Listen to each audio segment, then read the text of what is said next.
Power over comfort. Listen carefully, for what I say will disturb you. You have been taught all your life to chase comfort, to seek ease, to avoid hardship as if it were the plague. But let me reveal a truth that the weak will never admit: comfort is the greatest enemy of power. It lulls you into softness, it blinds you to reality, it robs you of your strength before you even realize it has begun its theft. Comfort is the velvet shackle, gentle on the skin, yet firm in its hold, that keeps you imprisoned in mediocrity. The path to becoming the strongest version of yourself is not paved with silk sheets, warm praises, or effortless rewards. It is carved through struggle, sharpened by trials, and hardened in the furnace of discomfort. When I say power over comfort, I mean that you must learn to wield discomfort as a weapon, to bow not before ease but before the relentless discipline of challenge. For only in adversity do you discover what you truly are. Comfort blinds, discomfort reveals. Look at history, and you will see this truth written in blood. No empire was forged in luxury. The Roman legions did not conquer the world from feathered pillows, they marched on blistered feet, carrying armor that bent their backs, yet they grew unbreakable. Alexander did not master the world by choosing comfort. He slept in dust beside his soldiers, endured storms, and pressed forward when lesser men longed to retreat. Every great figure who left his mark on this earth understood that the throne of power rests not on softness but on steel. Now, let us turn our eyes to the present. Observe the modern man. He surrounds himself with devices that ease his labor, he avoids pain at every corner, he praises leisure as if it were a virtue. And what has become of him? He is soft, fragile, quick to despair, and utterly dependent on the comforts that enslave him. He believes he is free, yet his comforts own him. He cannot wake early, for his bed whispers him back to sleep. He cannot endure hunger, for his stomach rules him. He cannot bear silence, so he fills it with meaningless noise. Tell me, is this strength, or slavery masked in convenience? If you wish to rise above the ordinary, you must declare war on comfort. You must embrace the cold when others hide in warmth. You must seek exhaustion where others rest. You must walk the harder path, not because you enjoy suffering, but because suffering sculpts you. The man who lifts his body beyond fatigue, who disciplines his mind beyond distraction, who denies himself indulgence while others feast, that man becomes iron. His willpower becomes a fortress that cannot be breached. Understand this. Comfort is seductive precisely because it promises peace. But that peace is a lie. It dulls your instincts, makes you complacent, and leaves you unprepared for the storms that life will inevitably unleash. Discomfort, on the other hand, sharpens the senses. It keeps you alert, alive, unyielding. The strongest men are those who have trained themselves to endure what others fear. To walk willingly into discomfort is to declare to the world, I am not fragile. I am unbreakable. And yet, you may ask, must one reject all pleasures to grow strong? No, the wise man does not become an ascetic who despises all comfort. Rather, he learns to master it. He uses comfort strategically, not as a master but as a servant. He may rest, but only after toil has been conquered. He may enjoy pleasure, but never at the cost of his power. For when comfort rules the man, weakness follows. But when the man rules comfort, he bends it to his purpose. Let me give you a vision. Imagine two men at dawn. One awakens early, though his body aches for more sleep. He rises, confronts the chill of morning, and disciplines himself in silence. The other buries his face in the pillow, succumbing to warmth and the false promise of just one more hour. The first man walks into the world already hardened, his will sharpen before the day even begins. The second begins his day as a slave to comfort, and his weakness will echo in every choice he makes thereafter. Which man, do you think, will grow into the strongest version of himself? When I speak of power over comfort, I speak of a ruthless hierarchy within yourself. Your desires must bow before your discipline. Your cravings must kneel before your command. You must learn to look at the lure of comfort and say, not today, for I choose strength over softness. Every time you deny yourself an easy escape, you carve a mark upon your soul, and that mark becomes the evidence of your growing power. This principle does not belong only to the body, it belongs equally to the mind. The mind must be trained to withstand discomfort as fiercely as the flesh. Read what challenges you, not what flatters you. Engage in thought that wounds your pride, for such wounds heal into wisdom. Confront truths that make you uneasy, for they are the truths that set you apart from the deluded masses. To embrace mental discomfort is to break free from the illusions that enslave the many. In the end, the man who chooses power over comfort is not merely strong, he is dangerous. Dangerous to his rivals because they cannot bend him. Dangerous to mediocrity because he exposes its weakness. Dangerous to the world because he proves that greatness is not born but forged in the fire of discomfort. And it is this danger, this relentless pursuit of power beyond ease, that will crown him the strongest version of himself. Power begins with the mastery of the self, but it does not end there. For a man who cannot govern his own impulses is unfit to command others, and a man who governs only himself but exerts no influence over the world is destined to remain insignificant. The strongest version of yourself must be forged through a double conquest: dominion over your own unruly nature and dominion over the wills of those around you. He who fails at either is forever incomplete. Consider for a moment the chaos within. Every man is born with passions that burn like wildfires, anger that blinds judgment, lust that corrodes discipline, fear that paralyzes action, and pride that deceives him with illusions. To believe you are free while enslaved to these passions is the greatest delusion. A man who cannot resist temptation is no master but a captive of desire. A man who explodes in rage at the smallest insult is not feared but pitied, for he is the puppet of others who know how to pull his strings. To become strong, you must turn your inner passions into obedient soldiers, fierce when commanded, silent when not. Picture anger as a beast chained at your side. Release it when war calls, when the moment demands ferocity, but restrain it when strategy requires calm. If anger controls you, you will lose battles before they even begin. If you control it, you become terrifying because you strike with precision, not chaos. The same is true of fear. Fear is natural, but left unchecked it rots courage and paralyzes ambition. Harnessed wisely, fear sharpens awareness, makes you cautious where others are reckless, and guides you to victory. Do not destroy fear, bend it to your service. But mastery of self is not only the taming of emotions, it is also the shaping of habits. The strongest man does not live by impulse but by command of his own will. He eats not merely for pleasure but for strength. He sleeps not to escape reality, but to recover for conquest. He speaks not to fill silence, but to bend silence into his weapon. Each act is chosen, each decision deliberate, until his very existence becomes an instrument of power. The undisciplined man lives like a leaf tossed by the wind. The disciplined man lives like an oak rooted deep in the soil, unshaken by storms. Yet self-mastery is but the first pillar. The second is mastery over others. You may possess iron discipline, yet if you cannot influence men, bend their wills, and guide their actions, you will remain a solitary figure, great only in isolation. Power thrives not in solitude, but in the ability to shape the behaviors of those around you. And here lies the art most men fear to study: the art of control. Understand this: people are not governed by reason alone. They are governed by their desires, their fears, their need for belonging, and their hunger for recognition. To control others, you must first understand them more deeply than they understand themselves. You must rid the hidden motives behind their words, the insecurities behind their boasts, the vulnerabilities behind their masks. Once revealed, these truths are the strings with which you pull them. Some you will lead through inspiration. Show them strength, and they will follow like moths drawn to flame. Others you will guide through fear. Let them sense that to oppose you is to invite ruin, and they will tread carefully in your shadow. Still others you will sway with promises, feeding their desires just enough to bind them to your will. Influence is not one tool but a collection of them, chosen carefully depending on the soul before you. The greatest error is to believe control requires constant force. No, the master of men seldom shouts, seldom threatens, seldom reveals the full extent of his power. Instead, he nudges, he whispers, he plants seeds of thought that grow into decisions his followers believe are their own. The puppet master is not seen tugging strings but smiling as the dance unfolds. Influence is most powerful when it is invisible. But remember this: to control others without first mastering yourself is to build an empire on sand. If your passions remain untamed, your enemies will use them against you. If you cannot endure discomfort, you will falter at the moment when resolve is required. If you cannot remain silent when words betray your thoughts, you will expose your weakness to those who wait to strike. The foundation of all external control is internal mastery. Without it, your attempt at power will crumble, mocked by those you sought to dominate. Now, consider the union of both forms of control. A man who commands himself fully and knows how to command others stands apart like a lion among sheep. His eyes reveal calm because his emotions bow before him. His voice commands obedience because his listeners feel the weight of his discipline. He is unshaken by insults, for they cannot touch him. He is not distracted by pleasures, for he chooses when and how to indulge. His presence unsettles the weak, for they see in him what they could never become: a man who is his own master and the master of others. And such a man does not merely survive, he reigns. He walks into any room and silently dominates, because his very control radiates an aura of power. He may not always speak first, but when he does, his words carry the weight of inevitability. Men sense when they are in the presence of one who cannot be manipulated, one who cannot be broken, one who cannot be ignored. This is the essence of becoming the strongest version of yourself. Mastery within, mastery without, command over the passions of the heart and the wills of men.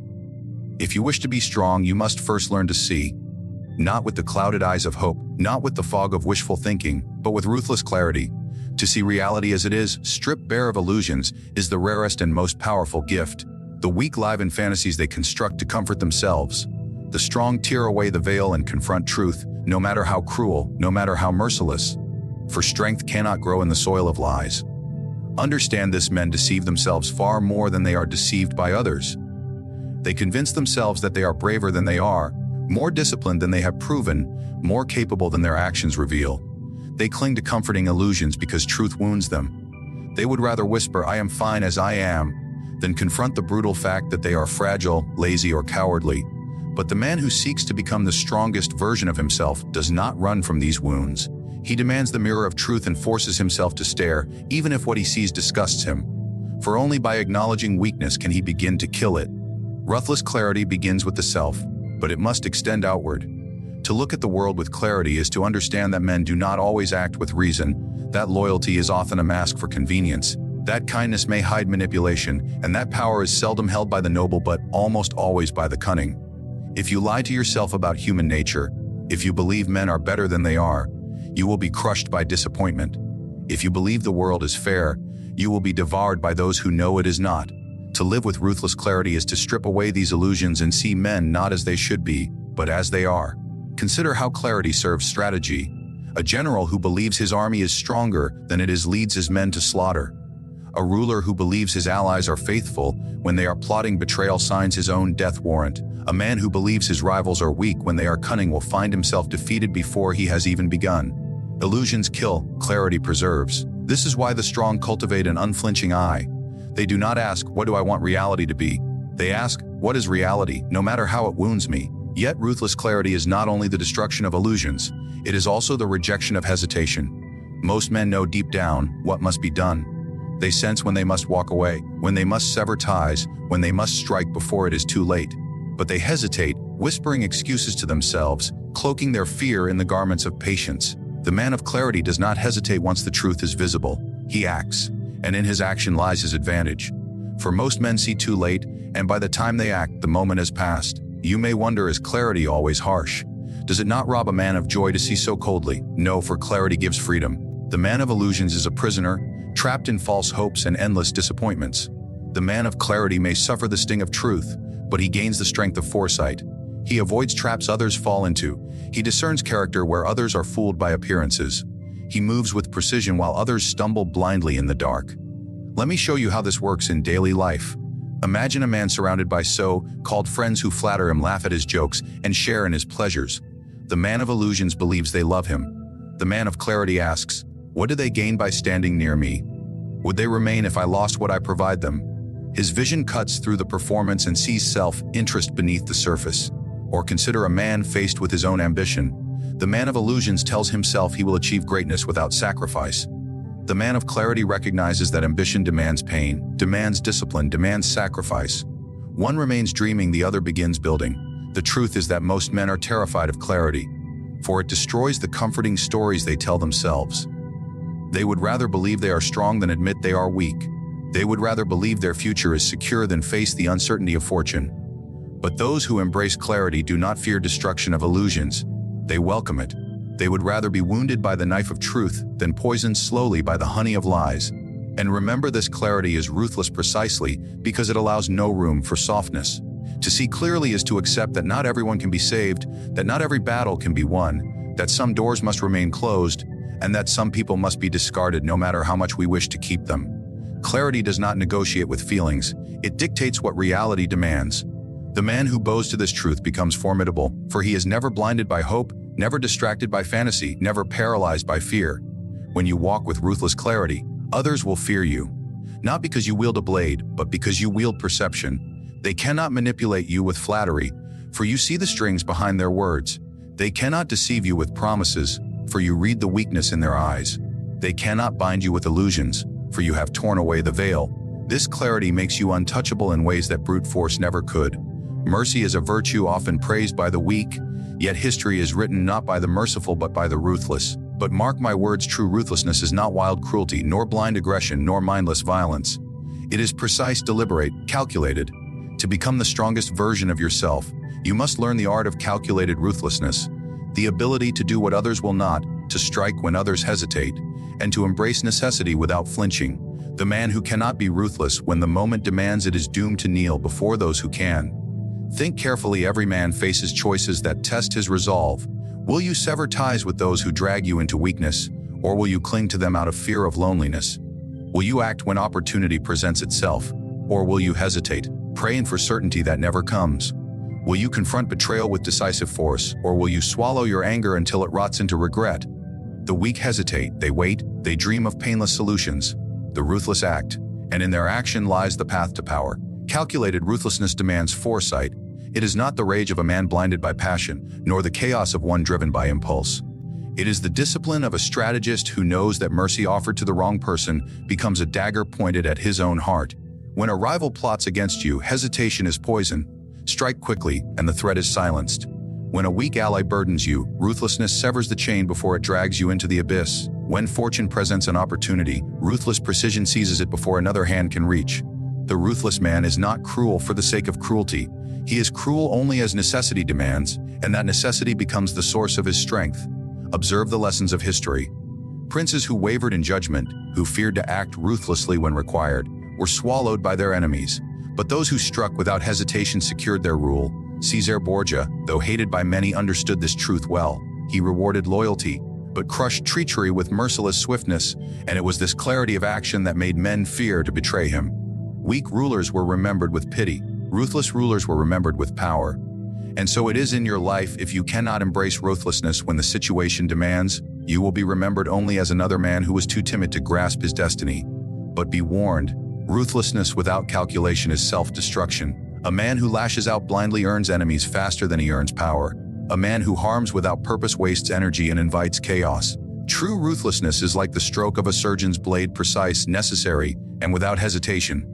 You cut only what must be cut, but you cut deeply enough that the disease cannot return. Anything less is weakness disguised as half measures. Consider your own ambitions. What stands in your way? A habit that weakens you, a person who undermines you, a fear that chains you. Ruthlessness means cutting it away without regret. Do not negotiate with weakness. Do not plead with fear. Do not bargain with those who betray you. Remove them as a king removes rebels, swiftly, without remorse, and with finality. The weak cling to what harms them, but the strong discard it and walk forward lighter, stronger, and more dangerous. And do not imagine that ruthlessness applies only to others. Sometimes the hardest ruthlessness is the kind you turn upon yourself. You must be ruthless with your own excuses, ruthless with your own laziness, ruthless with your own indulgence. When you hear the whisper that says, "Rest now, you deserve it," you must silence it with discipline. When you feel the pull of distraction, you must crush it with focus. When your own weakness rises to bargain for comfort, you must answer with merciless denial. To conquer yourself requires the same calculated ruthlessness you use against others. For the greatest enemy you will ever face lives within your own skin. There will be those who accuse you of being heartless. They will whisper that you are cold, unfeeling, too severe. Let them whisper. Their weakness demands that they cloak their envy in moral judgment. But morality is often a mask worn by those too timid to act. What they call cruelty, you will call necessity. What they call harshness, you will call strength. And while they remain bound by hesitation, you will advance unstoppable toward the power they secretly wish they possessed.